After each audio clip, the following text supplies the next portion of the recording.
नमस्कार, खबरें झारखंड में स्वागत है आपका। मैं हूं रियाज आलम। समाचारों में आगे बढ़ने से पहले ये संदेश। भारत कोविड टीकाकरण अभियान के अंतर्गत 100 करोड़ टीके लगाने का लक्ष्य हासिल कर चुका है। इस महत्वपूर्ण कार्य में योगदान करने वाले चिकित्सकों, नर्सों और अन्य स्वास्थ्य कर्मियों का दूरदर्शन अभिनंदन करता है।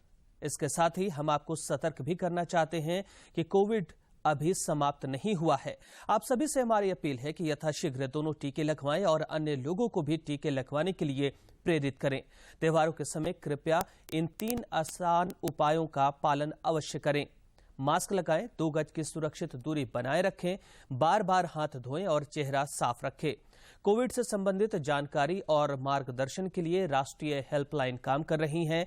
इनके नंबर हैं 011239780046 और 1075। इसके अलावा राज्य हेल्पलाइन नंबर 104 डायल कर समस्या का त्वरित समाधान लिया जा सकता है। और अब समाचार विस्तार से। प्रधानमंत्री नरेंद्र मोदी ने वीडियो कॉन्फ्रेंसिंग के माध्यम से आत्मनिर्भर भारत स्वयंपूर्ण गोवा कार्यक्रम के लाभार्थियों और हितधारकों से संवाद किया। इसके बाद प्रधानमंत्री ने इस आयोजन को भी संबोधित किया। स्वयंपूर्ण गोवा पहल का शुभारंभ प्रधानमंत्री नरेंद्र मोदी के आत्मनिर्भर भारत आह्वान से प्रेरित होकर 1 अक्टूबर 2020 को किया गया था। इस कार्यक्रम के तहत एक सरकारी अधिकारी की नियुक्ति स्वयंपूर्ण मित्र के रूप में की जाती है। का ही परिणाम स्वयं पूर्ण गोवा का संकल्प है। भाई और बहनों, गोवा के पास एक बहुत समृद्ध ग्रामीण संपदा भी है और एक आकर्षक अर्बन लाइफ भी है। गोवा के पास खेत खलिहान भी है और ब्लू इकोनॉमी के विकास की संभावनाएं भी हैं। आत्मनिर्भर भारत के निर्माण के लिए जो कुछ जरूरी है वो गोवा के पास है। इसलिए गोवा का संपूर्ण विकास डबल इंजन की सरकार की बहुत बड़ी प्राथमिकता है। साथियों, डबल इंजन सरकार गोवा के ग्रामीण, शहरी और कोस्टल इंफ्रास्ट्रक्चर पर विशेष ध्यान दे रही है। गोवा का दूसरा एयरपोर्ट हो, लॉजिस्टिक हब का निर्माण हो, भारत का दूसरा सबसे बड़ा केबल ब्रिज हो, हजारों करोड़ रुपए से बने नेशनल हाईवे का निर्माण हो, ये सब कुछ गोवा की नेशनल और इंटरनेशनल कनेक्टिविटी को नए आयाम देने वाला है। भाई और बहनों, गोवा में विकसित होता इंफ्रास्ट्रक्चर किसानों, पशुपालकों, हमारे मछुआरे साथियों की इनकम को भी बढ़ाने में मदद देगा। ग्रामीण इंफ्रास्ट्रक्चर, इसके आधुनिकीकरण के लिए इस वर्ष गोवा को मिलने वाले फंड में पहले की तुलना में 5 गुना वृद्धि की गई है। गोवा के रूरल इंफ्रास्ट्रक्चर के विकास के लिए केंद्र सरकार ने 500 करोड़ रुपए गोवा को आवंटित किए हैं। इससे कृषि और पशुपालन के क्षेत्र में गोवा में हो रहे काम को नई गति मिलेगी। साथियों, किसानों और मछुआरों को बैंक और बाजार से जोड़ने के लिए जो योजनाएं केंद्र सरकार ने बनाई है, उनको जन जन तक पहुंचाने में गोवा सरकार जुटी है। गोवा में बहुत बड़ी संख्या छोटे किसानों की है। ये या तो फल सब्जियों पर निर्भर है या फिर मछली के व्यवसाय से जुड़े हैं। इन छोटे किसानों को, पशुपालकों को, मछुआरों को आसान बैंक लोन एक बहुत बड़ी चुनौती थी। इसी परेशानी को देखते हुए किसान क्रेडिट कार्ड की योजना का विस्तार किया गया है। एक तो छोटे किसानों को मिशन मोड पर केसीसी दिया जा रहा है, दूसरा पशुपालकों और मछुआरों को पहली बार इसमें जोड़ा गया है। कोरोना के खिलाफ जारी जंग में कोरोना योद्धाओं के समर्पण को भुलाया नहीं जा सकता। कोरोना योद्धाओं ने संकट की घड़ी में अपने और लोगों को कैसे प्रेरित किया, देखते हैं इस खास रिपोर्ट में। कोरोना वॉरियर्स चाहे डॉक्टर हो, नर्सिस हो, सफाई कर्मी हो, एम्बुलेंस चलाने वाले लोग हो, किस किस के नाम गिनाऊंगा। प्रधानमंत्री श्री नरेंद्र मोदी जी के कुशल नेतृत्व में भारत सरकार द्वारा किए गए निरंतर प्रयासों के द्वारा आज भारत कोरोना के खिलाफ लड़ाई को निर्णायक रूप देने की दिशा में कदम बढ़ा चुका है।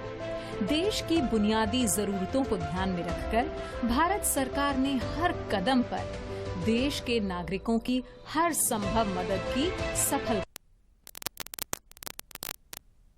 योद्धाओं के समर्पण को कभी सकता। आइए मिलें ऐसे ही कुछ योद्धाओं से जिन्होंने कोरोना से निपटने के लिए मोदी सरकार के कार्यों को और गति देने के लिए अपने स्तर पर की पहल।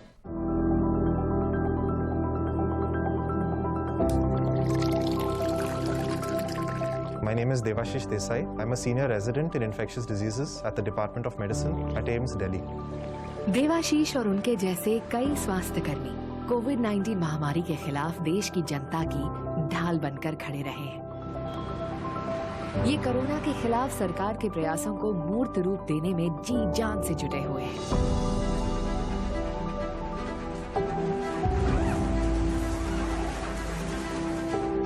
You know, in the month of April, sometimes we would have to do continuous duties without anyone to relieve. Bharat सरकार के प्रयासों का सार्थक लाभ इन्हीं के अथक परिश्रम से देश के नागरिकों तक पहुंच पाया है। There are doctors from all specialties. Physicians है, surgeons है, orthopedicians है, gynecologists है. No matter what specialty they are in, we are all working together as a part of one team to provide care to these COVID patients. इन सभी ने अपनी जान की परवाह न करते हुए ऐसे मुश्किल समय में करोड़ों लोगों का दिन रात इलाज करके सरकार का हाथ बटाया है। My wife is actually a doctor. She's an anesthesiologist. वो भी COVID ICU में काम करती है. Family is my biggest support. जब कोई मरीज भर्ती होता है तब उसके साथ कोई रिश्तेदार नहीं आ सकते हैं, तो अगर कोई कोविड वार्ड में है वो वहाँ अकेले है। So we are the only people who are there to take care of them. Daily मरीज ठीक होके घर जा रहे हैं and definitely they are grateful. इनका ये पुरुषार्थ हमारे देश के अनगिनत चेहरों की जान और मुस्कान बचाए रखने में सफल हुआ है। India as a country definitely has the capacity to overcome challenges like coronavirus. ये हमारे देश के कोविड योद्धा हैं। हम इनके कृतज्ञ हैं। इन सभी वॉरियर्स को हमारा सलाम। आपकी सेवा, आपका श्रम, सर्वे भवन्तु सुखिनः के हमारे संकल्प को अवश्य सिद्ध करेगा। हमारा देश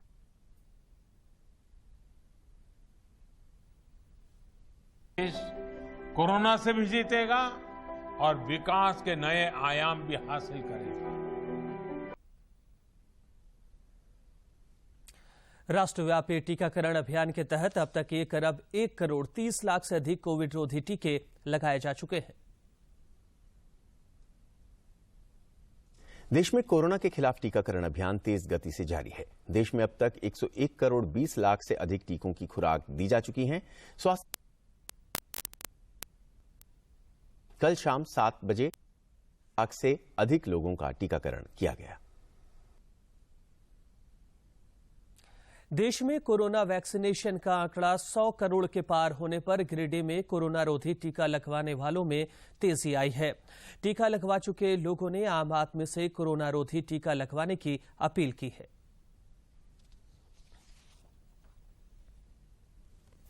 प्रधानमंत्री नरेंद्र मोदी की अपील पर गिरिडीह में भी कोरोना रोधी टीका और तेजी से लगाया जा रहा है। गिरिडीह के डीएस डॉक्टर अशोक कुमार ने बताया कि जिले में 12,35,000 से अधिक लोगों को कोरोना रोधी टीका लगाया गया है। अभी तक यहाँ पर 12,35,000 डोज दिया जा चुका है और शहरी क्षेत्र में करीब 1 लाख डोज दे दिया गया है, जो कि हमारा 100% अचीवमेंट है। जिले के शहरी क्षेत्र में लगभग 100% लोगों को कोरोना रोधी टीका लगाया गया है। पश्चिम बंगाल के मनोज गोराई ने गिरिडीह में टीका लगाया है। गोराई ने उन लोगों से भी टीका लगवाने की अपील की है जो अभी तक टीका नहीं लिए हैं। वैक्सीन लगाने से बहुत सेफ मुझे महसूस हो रहा है।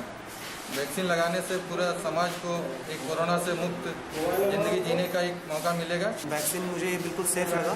इसके सभी हमारे परिवार में भी सभी लिए हैं, मुझे इसका कोई साइड इफेक्ट्स नहीं लगा। वैक्सीन जो है सो सुरक्षित है, सभी लोगों को लेना चाहिए। 70 वर्षीय मनी ननी ने बताया कि वो कोरोना रोधी दोनों टीका ले चुकी हैं। उन्होंने कहा कि कोरोना रोधी टीका पूरी तरह सुरक्षित है। टीका लगवा चुके लोगों ने आम आदमी से जल्द टीका लगवाने की अपील की है ताकि कोरोना पर विजय हासिल किया जा सके। हमने वैक्सीन लिए हैं, वैक्सीन से कोई डरने की बात नहीं है। दोनों डोज ले चुके हैं और सभी को ले। मैं दो सुइयां ले चुके हैं, कोई तकलीफ नहीं है। मैं लोगों से अपील करूंगा कि सब अपना आके वैक्सीन का डोज कंप्लीट करें। वैक्सीन अच्छा है, हम 70 साल के हैं, लिए हमको कोई तकलीफ नहीं है। टीका को लेकर लोगों में वो अब पूरी तरह खत्म हो चुका है और लोग अब टीकाकरण को लेकर पूरी तरह जागरूक हो चुके हैं। गिरिडीह से रमेश प्रभाकर की रिपोर्ट। देश में कोरोना वायरस से बचाव के लिए 100 करोड़ से अधिक टीके के डोज के आंकड़े को पार करने पर अपर मंडल रेल प्रबंधक इंफ्रा सतीश कुमार द्वारा मुख्य चिकित्सा अधीक्षक डॉक्टर जीसी हेम्ब्रम की उपस्थिति में कल मंडल रेल अस्पताल के स्वास्थ्य कर्मियों को प्रशस्ति पत्र देकर सम्मानित किया गया। देश भर में पिछले 24 घंटे के दौरान कोविड-19 के 16,326 नए मरीजों की पहचान की गई है। केंद्रीय स्वास्थ्य मंत्रालय के अनुसार देश में कोविड के 1,73,728 मामले सक्रिय हैं। रेट बढ़कर 98.16% हो गया है। सक्रिय मामलों की कुल संख्या 1,73,728 हो गई है। वहीं साप्ताहिक पॉजिटिविटी रेट वर्तमान में 1.24% दर्ज किया गया। दैनिक पॉजिटिविटी रेट 1.20% हो गया है। इधर रांची जिले में पिछले 24 घंटे के दौरान कोविड-19 के 26 नए मामले सामने आए हैं, जबकि 11 लोग कोरोना से स्वस्थ हुए। इस तरह जिले में कुल सक्रिय मामलों की संख्या बढ़कर 98 हो गई है।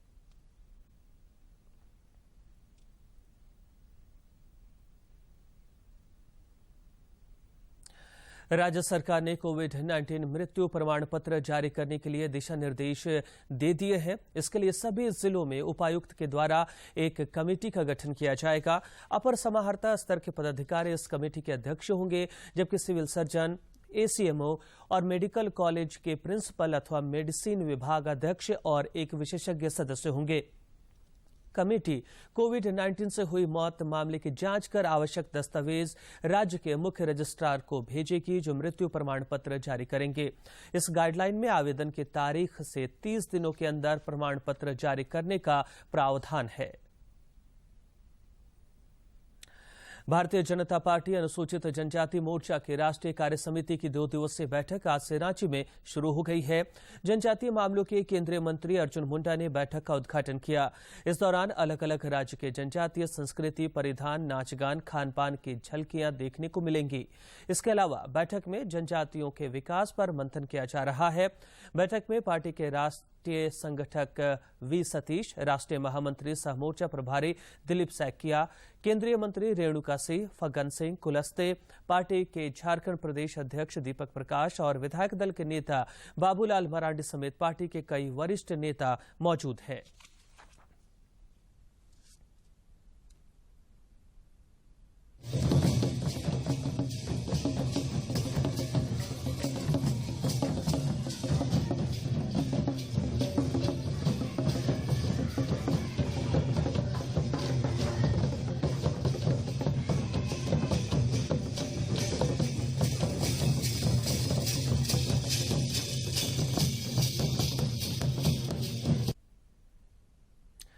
केंद्रीय जनजातीय राज्य मंत्री रेणुका सिंह ने कल देर शाम रजरप्पा स्थित मां छिन्नमस्तिका मंदिर में पूजा अर्चना की। इस दौरान उन्होंने कहा कि झारखंड के पड़ोसी राज्यों में जनजातीय लोगों की संख्या कम होने के बावजूद जनजातीय आयोग का गठन हो चुका है, लेकिन अभी तक झारखंड में जनजातीय आयोग का गठन नहीं हुआ है। अब हर एक गांव में प्राइमरी स्कूल, मिडिल स्कूल, यानी एक गांव में 2-2, 3-3 प्राइमरी स्कूल, 2 प्राथमिक स्कूल पर एक मिडिल स्कूल, हर 5 किलोमीटर पे एक high school, higher secondary school, ये सब भारत सरकार। यहाँ पे ये ट्राइबल बाहुल्य प्रदेश है, तो जब बिहार में जहाँ पर ट्राइबलों की संख्या बहुत कम है, वहाँ पर अनुसूचित जनजाति आयोग का गठन हुआ है। बाजू का जो प्रदेश है छत्तीसगढ़, वहाँ पर अनुसूचित जनजाति आयोग है। तो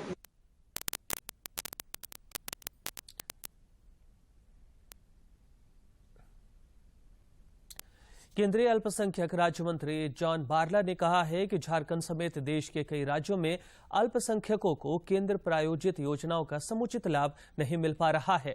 उन्होंने बताया कि केंद्र सरकार अल्पसंख्यकों के शैक्षणिक, स्वास्थ्य और प्रशिक्षण को लेकर अनेकों योजनाएं चला रही है।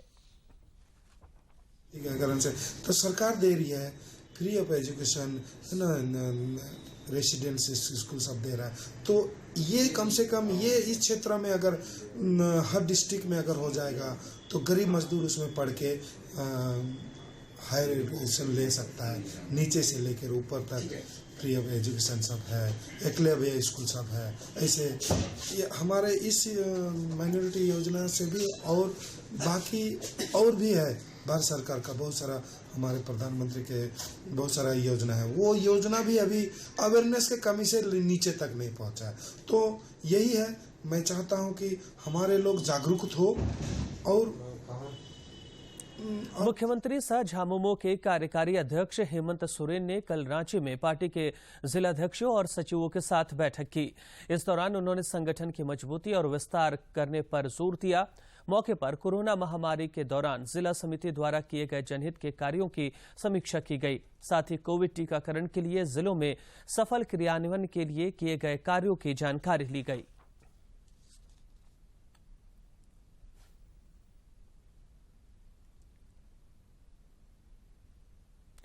समाचारों का सिलसिला जारी रहेगा, लेकिन इस विराम के बाद।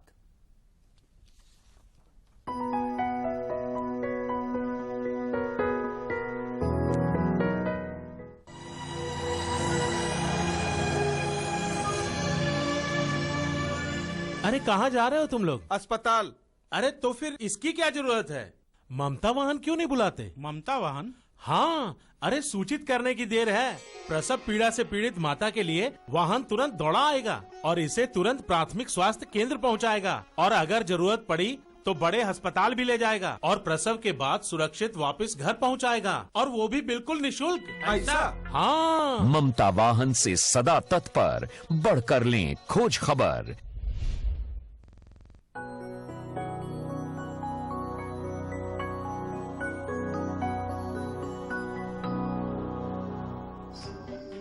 अरे वाह मालती बहन, नजर गुजर के लिए टीका तो लगा दिया, और बाकी के लिए? बाकी तेरे बच्चे के लिए खसरा, काली खांसी, टीबी, दमघोटू, हेपेटाइटिस बी, पोलियो और टेटनस जैसी 7 जानलेवा बीमारियों से बचाने वाला टीका।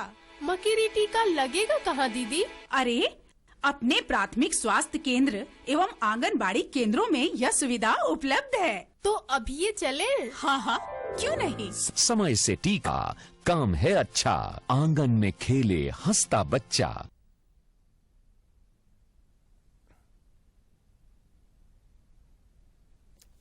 एक बार फिर से स्वागत है आपका। खबरें झारखंड में। रांची जिले के लापुंग थाना क्षेत्र में पुलिस ने छापेमारी अभियान चलाकर मोटरसाइकिल चोर गिरोह के 5 सदस्यों को गिरफ्तार किया है। इन अपराधियों के पास से चोरी के 7 मोटरसाइकिल और स्कूटी बरामद किए गए हैं। उधर खूंटी जिले के पुलिस ने प्रतिबंधित उग्रवादी संगठन PLFI की चोरी की बाइक बेचने वाले गिरोह के सरगना समेत 3 सदस्यों को जरियागढ़ थाना क्षेत्र से चोरी की 4 मोटरसाइकिल के साथ गिरफ्तार किया है।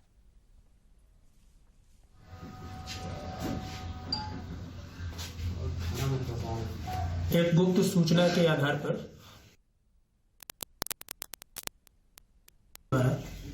चेकिंग लगाकर एक बाइक चोर अंतर्गत चेकिंग के दौरान पकड़ा गया था, जिसके पास से चोरी की बाइक बरामद हुई। उसकी निशानदेही पर आगे फिर 2 अन्य लोगों को भी, अन्य चोर, उनको 2 बाइक चोरी की बाइक के साथ, अन्य बाइक के साथ उनको भी गिरफ्तार किया गया। इसके अलावा इनकी निशानदेही पर एक और पहले चोरी की गई बाइक को बरामद किया गया है। इसके अलावा इनके पास से कुछ PLFI से संबंधित साहित्य भी और चीजें भी बरामद की गई है। राज्य में मनरेगा के तहत चालू वित्तीय वर्ष में अब तक 19,14,000 मजदूरों को रोजगार उपलब्ध कराया गया है। वहीं 6 करोड़ 62 लाख मानव दिवस सृजित किए गए हैं। मनरेगा आयुक्त राजेश्वरी बी ने बताया कि मजदूरों को समय पर मजदूरी भुगतान करने के मामले में झारखंड देश का अव्वल राज्य है। मनरेगा आयुक्त ने ग्रामीणों के आस मनरेगा से विकास अभियान को सफल बनाने के लिए सभी जिलों के उपायुक्त और उप विकास आयुक्त को अहम निर्देश दिए गए हैं। उन्होंने कहा कि इस अभियान के तहत रोजगार दिवस और ग्राम सभा का नियमित आयोजन हो। उन्होंने सभी जिलों से कहा कि हर गांव में कम से कम 5 से 6 नई योजनाओं का क्रियान्वयन हो। सिमडेगा में आयोजित नेशनल जूनियर हॉकी प्रतियोगिता के चौथे दिन 6 मैच खेले जाने हैं। इसमें पहला मुकाबला उत्तराखंड और मणिपुर के बीच खेला गया, जिसमें मणिपुर ने उत्तराखंड को 5 के मुकाबले 7 गोल से पराजित कर दिया, जबकि दूसरे मुकाबले में दिल्ली ने गुजरात को 1 के मुकाबले 12 गोल से हरा दिया। वहीं ओडिशा और छत्तीसगढ़ के बीच तीसरा मुकाबला चल रहा है। इसके अलावा हिमाचल प्रदेश और मध्य प्रदेश आमने सामने होंगे, जबकि चंडीगढ़ का मुकाबला बिहार से होगा। वहीं गोवा का मुकाबला जम्मू कश्मीर से होगा। केंद्र सरकार देशवासियों को सस्ती और गुणवत्तापूर्ण खाद्य तेल उपलब्ध कराने को लेकर कृत संकल्पित है। इस संबंध में हमारे संवाददाता ने बात की केंद्रीय खाद्य सचिव से। सरकार लगातार प्रयास कर रही है। इस संदर्भ में बात करने के लिए हमारे साथ मौजूद है खाद्य एवं सार्वजनिक वितरण विभाग के सचिव सुधांशु पांडे जी। अंतर्राष्ट्रीय बाजार में तेल की कीमतें बढ़ी है, लेकिन समानांतर समय में भारत में कीमतें गिरी है। सरकार के किस तरह के सार्थक प्रयास रहे जो ये परिणाम देखें? सरकार ने बहुत एक नहीं कई कदम उठाए हैं, जिसमें स्टॉक के डिस्क्लोजर का कदम था, डोमेस्टिक प्रोडक्शन को बढ़ाने का कदम था, ड्यूटीज के रेशनलाइजेशन का था, पोर्ट्स के ऊपर किस तरीके किया जाए जिससे ट्रांजैक्शन कॉस्ट। तो इस तरह के अलग अलग जो फ्यूचर ट्रेडिंग, जो स्पेकुलेटिव ट्रेडिंग थी, वो मस्टर्ड के ऊपर बंद की गई, इसीलिए बंद गई, चने पे भी बंद की गई, और आपको दालों में असर देखने को मिल रहा है कि जिससे कि स्पेकुलेशन इस ऐसे सिनेरियो में ना हो जहां पर दाम को लेकर के और लोग फायदा उठाएं। खाद्य तेलों के साथ साथ खाद्य पदार्थों की कीमतें नियंत्रित रहे, त्योहारी सीजन है, कहीं न कहीं कालाबाजारी रुके, इसके लिए राज्यों को किस तरह के निर्देश दिए? राज्य को एसेंशियल कमोडिटीज एक्ट में बहुत सख्त निर्देश दिए गए हैं। राज्यों के साथ लगातार चर्चा बनी हुई है और राज्य खुद भी चिंतित हैं। उनकी तरफ से जो कदम उठाए जाएंगे उससे मुनाफाखोरों जो प्रॉफिटियरिंग करते हैं उनके ऊपर सख्त कदम लिए जाएंगे। प्रधानमंत्री नरेंद्र मोदी कल सवेरे 11 बजे आकाशवाणी पर मन की बात कार्यक्रम में देश विदेश के लोगों के साथ अपने विचार साझा करेंगे। मासिक रेडियो कार्यक्रम की ये 82वीं कड़ी होगी। मन की बात कार्यक्रम दूरदर्शन और आकाशवाणी के समूचे नेटवर्क पर प्रसारित होगा। इसके अलावा डीडी न्यूज, आकाशवाणी समाचार, प्रधानमंत्री कार्यालय तथा सूचना और प्रसारण मंत्रालय के YouTube चैनल पर भी इसका सीधा प्रसारण होगा। श्री नरेंद्र मोदी भारत की जनता से साझा करेंगे अपने मन की बात रविवार 24 अक्टूबर सुबह 11 बजे। आकाशवाणी के सभी केंद्र सभी चैनल इसे प्रसारित करेंगे एक साथ ही इसका प्रसारण दूरदर्शन के national news, DD Bharati, DD India, DD Urdu और डीडी किसान चैनल पर भी किया जाएगा। तो याद रखें, रविवार 24 अक्टूबर सुबह 11 बजे मन की बात। आजादी का सफर की आज की कड़ी में जानिए महिला शासक और कित्तूर की रानी चेन्नम्मा के बारे में।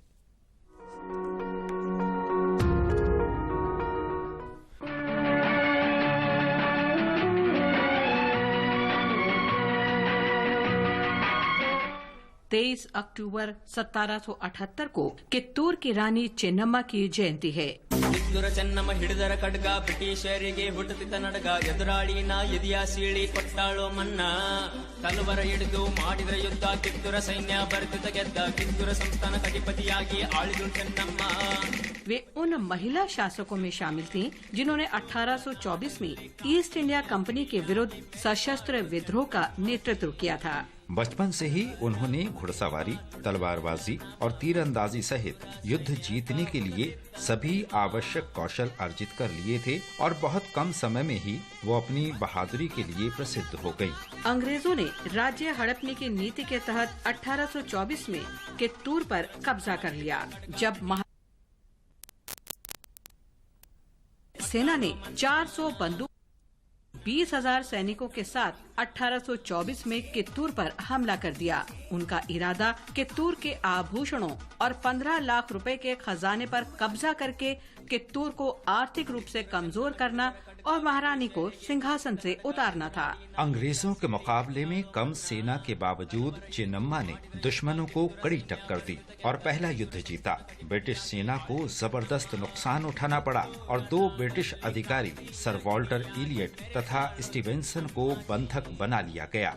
इससे चेन्नम्मा को संघर्ष विराम के लिए अपनी शर्त मनवाने में आसानी हुई। चेन्नम्मा युद्ध समाप्त करने और अपने बेटे को सिंहासन पर बैठाने की शर्त पर ब्रिटिश बंधकों को रिहा करने पर सहमत हो गयी। ईस्ट इंडिया कंपनी के कमिश्नर चैपलिन ने ये शर्त मान ली और बंधक रिहा कर दिए गए। हालांकि अप्रत्याशित रूप से ब्रिटिश सेना ने दूसरा युद्ध छेड़ दिया। वे एक महिला से अपमानजनक हार को पचा नहीं पा रहे थे, इसलिए उन्होंने मैसूर और सोलापुर में सेना के बीच घुसपैठ की साजिश रची। उन्होंने चेन्नम्मा के 2 सैनिकों को तोड़ लिया और बारूद में गोबर और कीचड़ मिलवा दिया। इस बार चेन्नम्मा को पकड़ लिया गया और बेलहोंगल किले में जीवन भर के लिए कैद कर दिया गया। 21 फरवरी 1829 को चेन्नम्मा का स्वर्गवास हो गया। रानी चेन्नम्मा का अंतिम संस्कार बेलहोंगल तालुक में किया गया। उनकी विरासत और पहली जीत अब भी कित्तूर में धूमधाम से याद की जाती है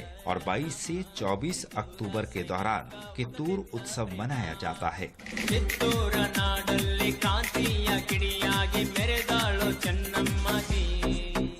आज ही के दिन 23 अक्टूबर 1934 को महात्मा गांधी ने कांग्रेस से इस्तीफा दे दिया था और राजनीति छोड़ दी थी। उन्होंने कहा था वो सक्रिय राजनीति छोड़ रहे हैं और कांग्रेस की सदस्यता से भी त्याग पत्र दे रहे हैं, क्योंकि वे खुद को रचनात्मक कार्यक्रम और हरिजन कल्याण के लिए पूरी तरह समर्पित करना चाहते हैं। वे पार्टी की स्थिति से असहमत नहीं थे, लेकिन उन्होंने ये महसूस किया कि यदि त्याग पत्र दिया गया तो भारतीय जनता के बीच उनकी लोकप्रियता घटकर मात्र सदस्यता तक सीमित रह जाएगी। उन दिनों पार्टी में कम्युनिस्टों, समाजवादियों, ट्रेड यूनियन, विद्यार्थियों, धार्मिक रूढ़िवादियों और कारोबारियों के समर्थकों सहित विभिन्न पक्ष शामिल थे और गांधी जी चाहते थे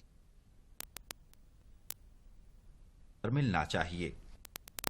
विश्वास भी था कि कांग्रेस पार्टी के प्रमुख सदस्यों ने राजनीतिक माध्यम के रूप में अहिंसा को अपनाया है और इसे बुनियादी रूप में नहीं अपना सके हैं। राजनीतिक गतिविधि के बजाय तब गांधी जी ने बुनियादी धरातल से राष्ट्र निर्माण के लिए रचनात्मक कार्यक्रम पर ध्यान केंद्रित किया। कुल जनसंख्या की लगभग 80% ग्रामीण आबादी को शिक्षित करना आसान काम नहीं था। गांधी जी ने अस्पृश्यता के विरुद्ध लड़ाई जारी रखी। उन्होंने हाथ से कताई, बुनाई और अन्य कुटीर उद्योगों को प्रोत्साहन दिया ताकि बेरोजगार लोगों को आजीविका उपलब्ध हो। गांधी जी सेवाग्राम में लगे रहे, जो बाद में उनके सामाजिक और आर्थिक उत्थान के कार्यक्रम का केंद्र बना।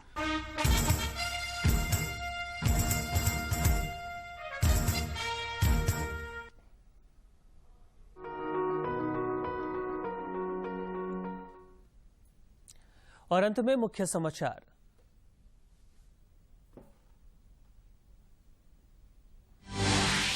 प्रधानमंत्री नरेंद्र मोदी ने आत्मनिर्भर भारत संपूर्ण गोवा कार्यक्रम के लाभार्थियों एवं हितधारकों के साथ किया संवाद।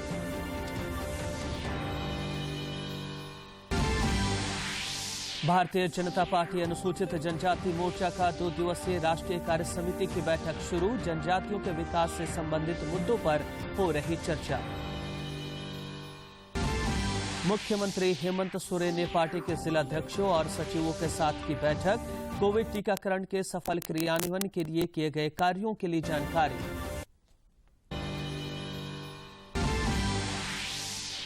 और राज्य में मनरेगा से चालू वित्तीय वर्ष में अब तक 19 लाख से अधिक मजदूरों को मिला रोजगार। 6 करोड़ 62 लाख मानव दिवस सृजित।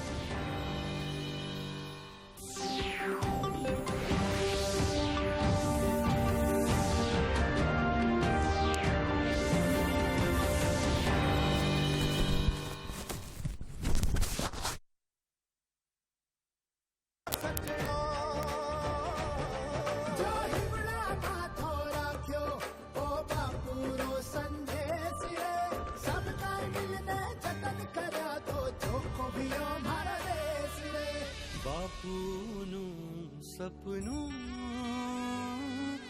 सवे करूं साकार ए सर जोरे इतिहास काम पढ़्યું છે